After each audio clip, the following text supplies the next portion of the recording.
नमस्कार विद्यार्थी मित्रांनो, मी बोरकर राणी. आज मी तुम्हाला इयत्ता 7वीचा विज्ञान हा विषय शिकवणार आहे. घटक आहे चॅप्टर नंबर 16 नैसर्गिक साधन संपत्ती. नैसर्गिक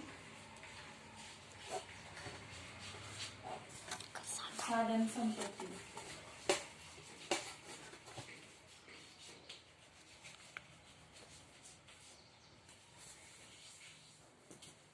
आणि त्यातला उपघटक आज आपण शिकणार आहोत भूकवचातील साधन संपत्ती.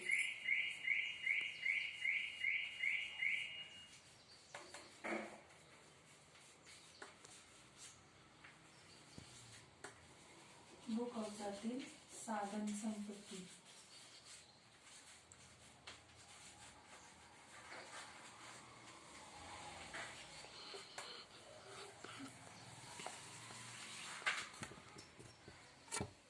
विद्यार्थी मित्रांनो, आपण पाहतो की निसर्गातून आपल्याला अनेक पदार्थ मिळतात. त्यातून आपल्या दैनंदिन गरजा भागविल्या जातात. यालाच आपण काय म्हणतो? नैसर्गिक साधन संपत्ती. तर काही पदार्थ असे आहेत की आपण मानवापासून तयार होतात, त्यालाच काय म्हणायचे? मानव निर्मित साधन संपत्ती. मग नैसर्गिक साधन संपत्तीचे कोणकोणते उदाहरणे सांगता येतील? हवा, पाणी, वनस्पती, दगड हे काय आहे? निसर्गातच उपलब्ध होतात ते, म्हणून त्याला काय म्हणायचे? नैसर्गिक साधन संपत्ती. नैसर्गिक साधन संपत्ती.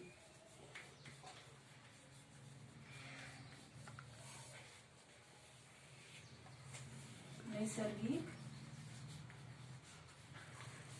साधन संपत्ती. व्याख्या घ्या लिहून. जे पदार्थ आपल्याला निसर्गातच उपलब्ध होतात त्यालाच आपण नैसर्गिक साधन संपत्ती म्हणायचे. जे पदार्थ निसर्गात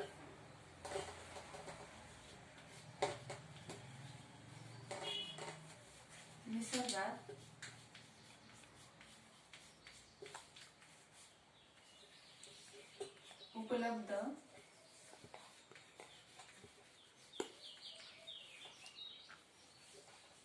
होतात त्यांना नैसर्गिक साधन संपत्ती म्हणायचे. मग उदाहरणे कोणकोणती आहे? हवा, पाणी, वनस्पती,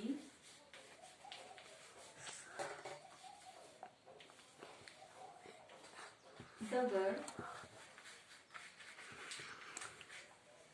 प्राणी आणि खनिजे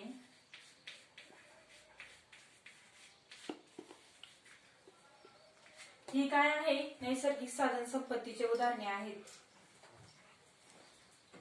मग आता नैसर्गिक साधन संपत्ती आहे ती निसर्गात उपलब्ध होतात, पण ते आपल्याला प्रत्येक वेगवेगळ्या भागात आढळतात ना, मग त्याच्या प्रकारानुसार वर्गीकरण केलेले असते. मग नैसर्गिक साधन संपत्तीचे प्रकार आपण बघू. आता ह्या प्रकरणात म्हणजे ह्या चॅप्टर मध्ये आपल्याला 3 प्रकार दिलेले आहेत. एक आहे भूकवचातील साधन संपत्ती,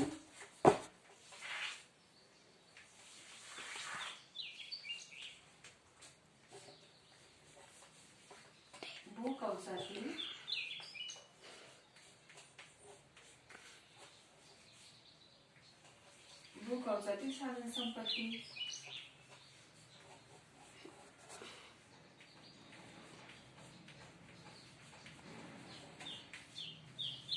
दुसरी आहे सागरी संपत्ती.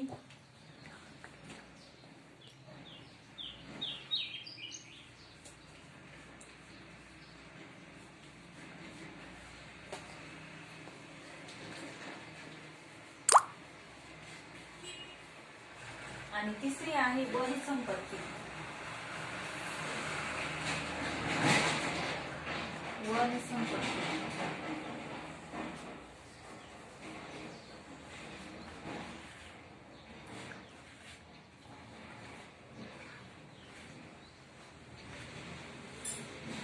तर मग आपण आज या पाठात आज काय शिकणार आहोत? भूकवचातील साधन संपत्ती.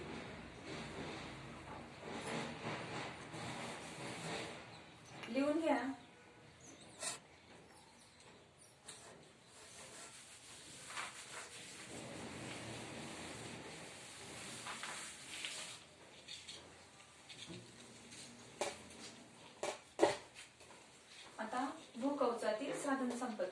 मग भूकवच, भू म्हणजे काय?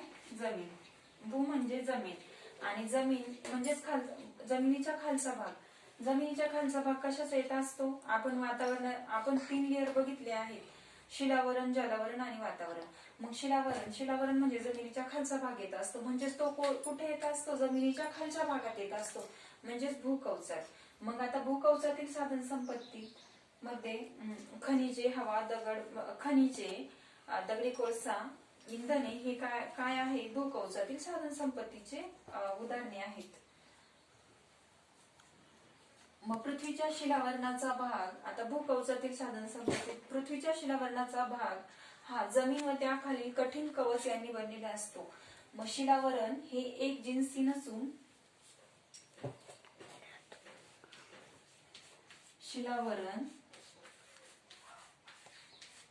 हे एक जिन्सी नसून, हे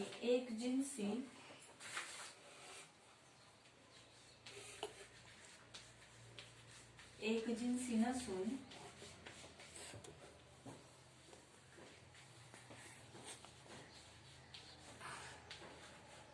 अनेक प्रकारच्या खडकांचे बनलेले असते.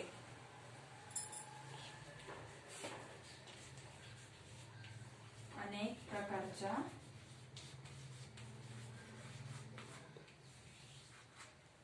खडकांचे बनलेले असतात.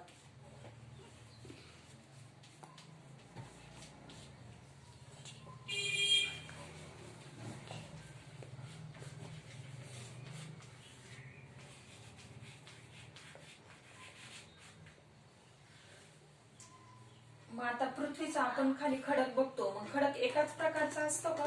नाही, त्याच्यात भरपूर प्रकार असतात खडकांचे. मग त्या खडकांच्या खालची आता मग भूकवचातील साधन संपत्ती, त्या संपत्तीत कोणकोणते, भूकवचातील साधन संपत्तीचे कोणकोणती उदाहरणे आहेत? हवा, खनिजे, उदाहरणे घ्या. खनिजे,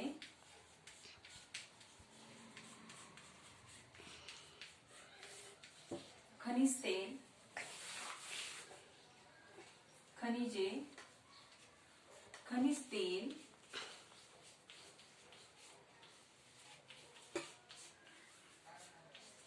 इंधने,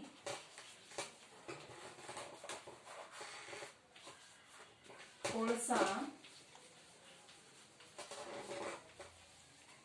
आता हे काय आहे? भूकवचातील साधन संपत्ती. मग आता खनिजे आणि काही धातू. मग आता आपण याचा स्टेप बाय स्टेप अभ्यास करणार आहोत. खनिजे, मग धातुके. खनिजे आणि धातुके. खनिजे,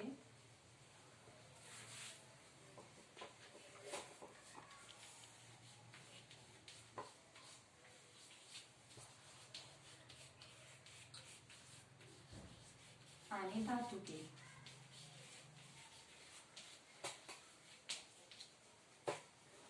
आता पहिले खनिजे घेऊ. नैसर्गिक साधन संपत्तीत खनिज संपत्तीला अत्यंत महत्वाचे स्थान आहे. पर्यावरणातील विविध प्रक्रियांनी खनिजे ही तयार झालेली असतात, तसेच ती खाणकामाद्वारे मानवास उपलब्ध होतात. मग आता पृथ्वीचं जर खाणकाम केलं म्हणजे आपल्याला कधी कधी खोदताना किंवा काहीतरी करताना आपल्याला ती खनिजे मानवास उपलब्ध होताना दिसतात. मग विहीर खोदणे किंवा आपण एखाद्या म्हणजे खडकांमध्ये त्या विहीर खोदतो किंवा काहीतरी चर घेणे, हे अशी खोदकाम करताना आपल्याला ते बरोबर माणसाला उपलब्ध होत असतात.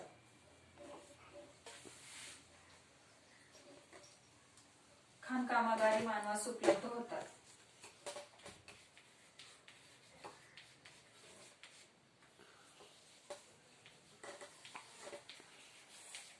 आता ते खाणकामाद्वारे उपलब्ध होतात, पण ते कसे असतात रे? अशुद्ध स्वरूपात असतात.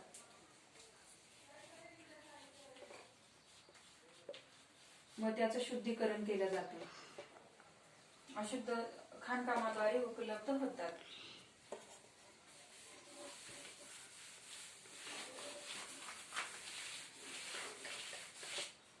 आता काही धातुकांपासून धातू हे किफायतशीररित्या मिळवल्या जातात. आता काही खनिजांपासून काही धातू मिळतात, त्यालाच काय म्हणायचे? धातुके म्हणायचे. धातुके.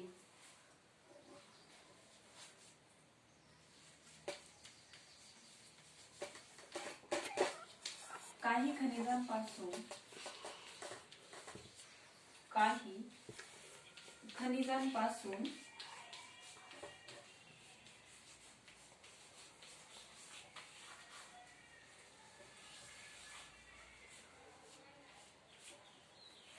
धातू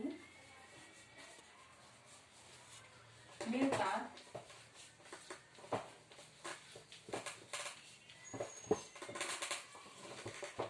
त्याला धातुके म्हणतात.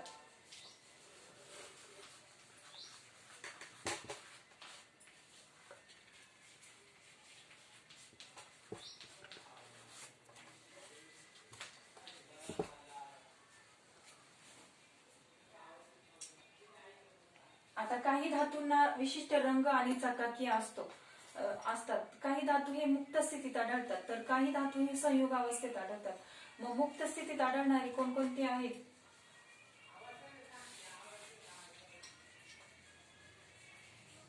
काही मुक्त स्थितीत आढळतात, तर काही संयुग अवस्थेत आढळतात.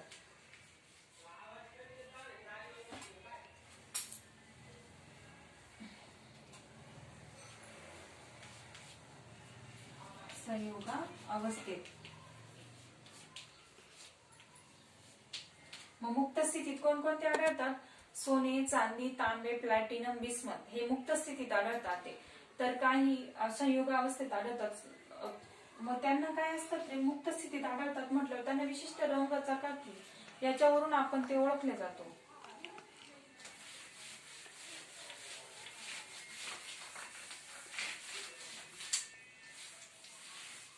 आता काही प्रमुख खनिजे आणि धातुके. प्रमुख खनिजे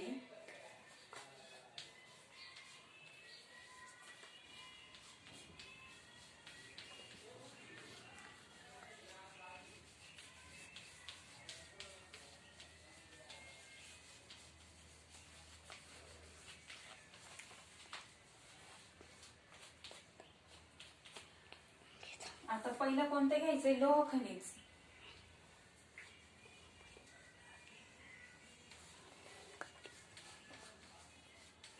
आता कोणकोणती प्रमुख खनिजे आणि धातुके आज आपल्याला अभ्यासायची? लोह खनिज,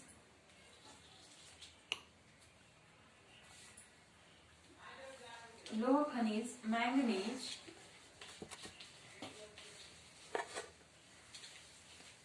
बॉक्साइट,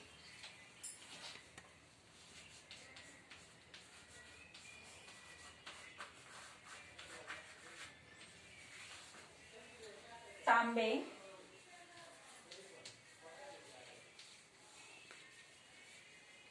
अभ्रक.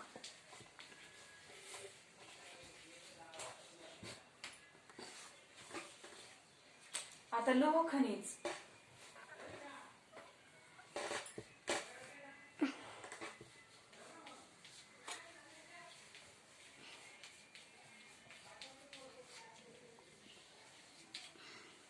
अशुद्ध स्वरूपात सापडणाऱ्या लोखंडास लोह खनिज असे म्हटले जाते. मग लोह खनिज अगदी टाचणीपासून ते मोठमोठ्या उद्योगधंद्यांमध्ये अवजार वापरले जातात. ते कशापासून बनलेले असतात? ते लोखंडापासूनच बनलेले असतात. मग ते काय अशुद्ध स्वरूपात असतात. मग त्याचे 4 प्रमुख प्रकार असतात. त्यात लोह खनिजाचे 4 प्रमुख प्रकार आहेत. लिमोनाइट, सिडेराटाइट आणि हिमॅटाइट आणि मॅग्नेटाइट,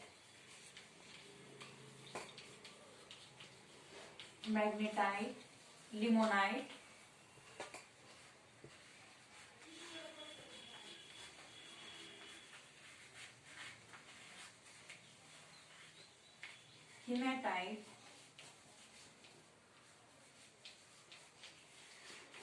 हिमॅटाइट, आणि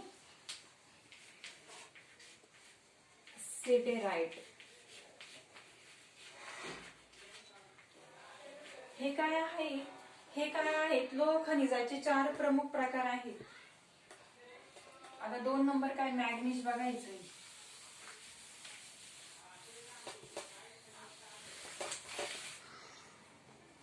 मॅग्नीज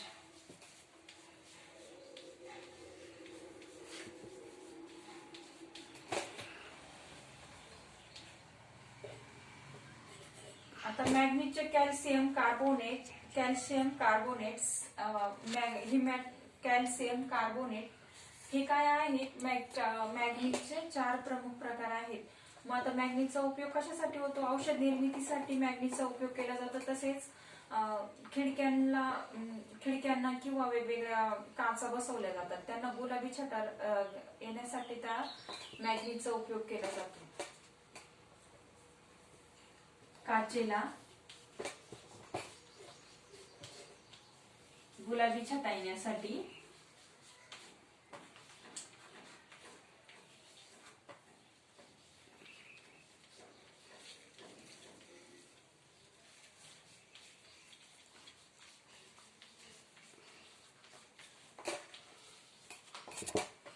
तसेच औषध निर्मितीसाठी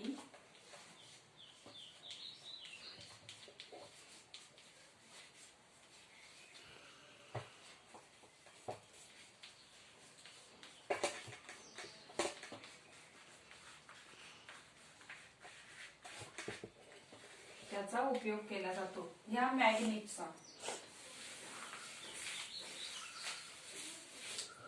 आता त्याचे प्रमुख प्रकार कोणते. कार्बोनेट सिलिकेट हे काय आहेत. मॅग्नीजचे प्रमुख प्रकार आहेत. मग आता तिसरा कोणता आहे. बॉक्साइड. तिसरा आहे बॉक्साइड.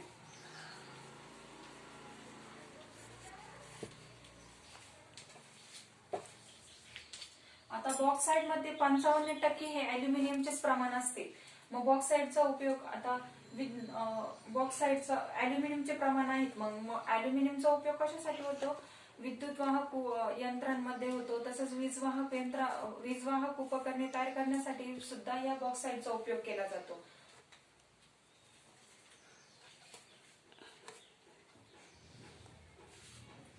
विद्युत वाहक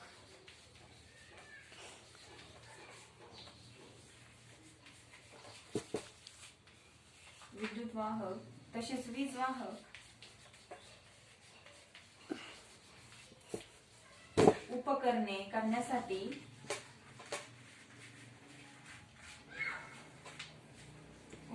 तयार करण्यासाठी या बॉक्साइडचा उपयोग केला जातो.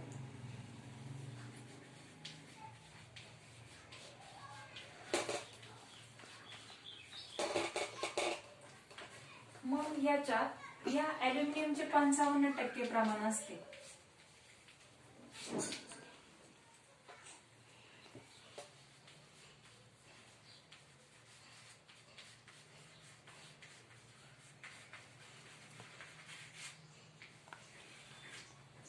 मग आता आपण पाहतो अॅल्युमिनियमचं वजन हे कमी असतं. त्याची घनता पण कमी असते.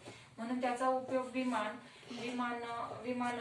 पुन्हा तारा, लाईटीच्या तारा, विजेच्या तारा बनवण्यासाठी पण या अॅल्युमिनियमचा उपयोग केला जातो.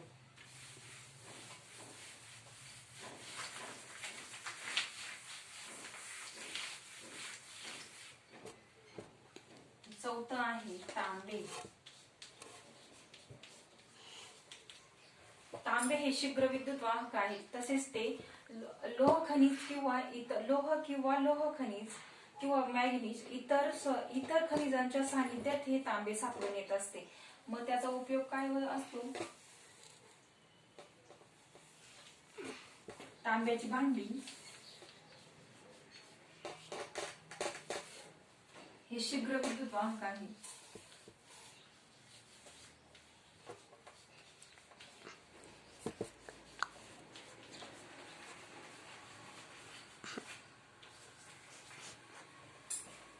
तसेच त्याचा उपयोग कशासाठी होतो. भांडी बनवण्यासाठी तसेच विद्युत तारा बनवतो आपण. त्यामध्ये पण तांब्याची तार असते. मग विद्युत तारांमध्ये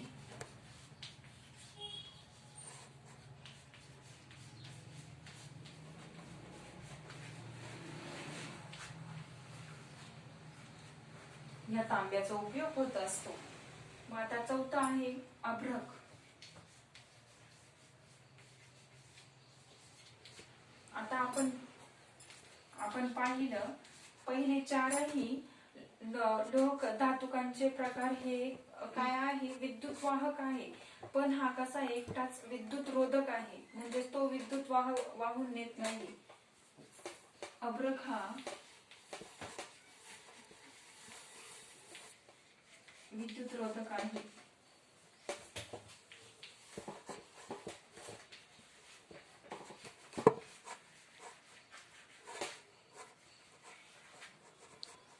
विद्युत रोधक आहे.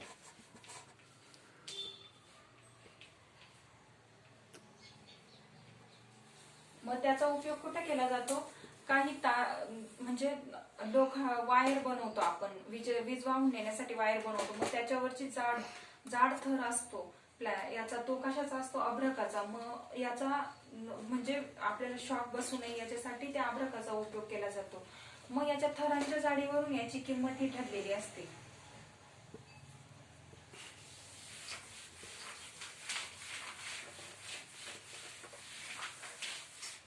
चला तर मग आजचा अभ्यास घेऊया आपण. नैसर्गिक संसाधने म्हणजे काय, कोण सांगतं? आता हे सगळे घरून सॉल्व्ह करून आणायचे. मग नैसर्गिक संसाधनांची उदाहरणे कोणती कोणकोणती, कोण सांगतं? मग नैसर्गिक संसाधने म्हणजे काय, जे पदार्थ निसर्गातच उपलब्ध होतात त्यांनाच आपण नैसर्गिक साधन संपत्ती म्हणतात. मग निसर्गात उपलब्ध होतात त्यांना नैसर्गिक साधन संपत्ती म्हणायचे. मग नैसर्गिक साधन संपत्तीची उदाहरणे कोणकोणती आहेत? हवा, पाणी,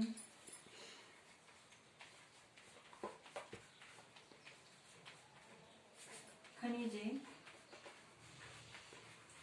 ही काय आहेत, नैसर्गिक साधन संपत्तीचे उदाहरणे आहेत. मग धातुके म्हणजे काय, ज्या खनिजांपासून धातू हे मिळवले जातात त्यालाच काय म्हणायचे, धातुके म्हणायचे.